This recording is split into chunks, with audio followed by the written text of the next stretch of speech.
Hey guys, Coach Dimitri here, Physio Dynamics. I want to dive in a little bit deeper today on the concept of the bench press and specifically how to position your arm when doing a barbell bench press. Now, I've had this debate over many times over the past couple of years on should I position my arm in line with the shoulder for best result, or should I have it a little bit down at 45-degree angle? And many people, and even online, if you go on Google, you'll find that they say, oh, you have to do 45 degrees because that's the only way to activate the pec major. Others say, no, it has to be in line with the shoulder because that's the best activation, blah, blah, blah. This is all untrue, for lack of a better word, in the sense that it doesn't apply to everybody. The correct answer is whatever applies the best to you, to your body. So with your coach or yourself, whatever your situation is, you need to test out this concept and see what your body responds the best. Because when you're talking about a bench press, you're trying to work the chest, the pec major. That should be your main mover in the exercise. Now you gotta remember that anatomically speaking, your pec minor, which is right underneath the pec major, your front delt, the front part of your shoulder, the front deltoid, and your triceps, they all work together to make this movement possible. So whether, I've had people in the beginning, some people say, oh, I feel a lot in my triceps, I feel a lot in my shoulders. Well, then you have to work with positioning. But you also have to work with how you feel and focusing on the muscle in cause to make the movement the most biased towards the muscle you're trying to activate. And positioning your elbow, aka your shoulder joint, in such a way that you're forcing the body to activate the most of the time rather, the pec major, is absolutely critical. So I would recommend when you sit down on a bench, put very light weight or just a barbell by itself, depending on your level, and test it out. First off, try it with the elbow out. See what you feel. See where you feel it the most. Then try it 45-degree angle. I've had multiple clients over the years who are working excellently with the elbow in line with the shoulder. So a nice straight line between the elbow and the shoulder. And they feel amazing. They have no shoulder injuries. The development of the chest is nice. So everything works perfectly for them. That works excellently. Now, if I move them in a 45-degree angle, they still feel it. Some of them say, no, I feel it better the other way. So this is how I work with those people. Other people, including myself, we have to have it at a 45-degree angle. For me personally, if I put it too high up, I end up with a lot of pec minor. My pec major almost disappears. Now, technically speaking, the muscle doesn't stop working at all because the body knows what it needs to activate when you're doing certain movements, but I don't feel it as much, and I don't feel the muscle working as biased as it does with the elbow, or rather the shoulder angle, at a 45-degree.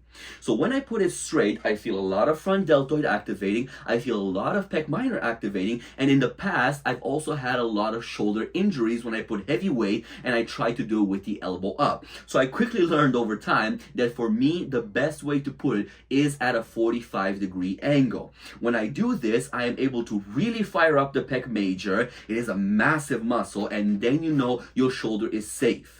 Now you have to also understand that there's no way around activating and firing the front delt, the tricep, and of course the pec minor. So if you feel your triceps burning during a bench press, or you feel your shoulders really activating and burning, that's not the end of the world. So it doesn't necessarily mean that you're doing something wrong. What does mean that you're doing something wrong is if you're not feeling your chest at all. That means your pec major activates very minimally and you're relying fully on your shoulders and your triceps to do the movement. So then I recommend have somebody who knows a little bit about going to the gym, who knows about how to set up the positioning for the exercises, maybe a personal trainer, coach, whichever, or maybe your friend if they are very versed in this field, and have them look to see exactly what's happening and move you in positions so you can find the best angle possible to get the best out of your exercise. Remember, a lot of people over the years have done it improperly, have managed to activate the chest to a certain extent, and results have happened. So really, if you're doing anything upwards of reading a newspaper, you will be able to get some kind of results in the gym. Now, it may look a little bit off if you're doing it in the improper position for your body type, aka your shoulders will start developing really big and maybe your chest is lacking a little bit. Other people have had injuries every now and then, but they still manage to get a good chest development out of it. So really, either way, your body will adapt, but you're always trying to find the best and most efficient way possible and the least amount of time spent possible in the gym to get the best results that you're looking for. So it's like going from point A to point B. You know, you can either go up and down in a zigzag form and eventually get to point B, or you can go in a straight line from point A to point B and get your results and progress faster and better, etc. That is really up to you which way you choose.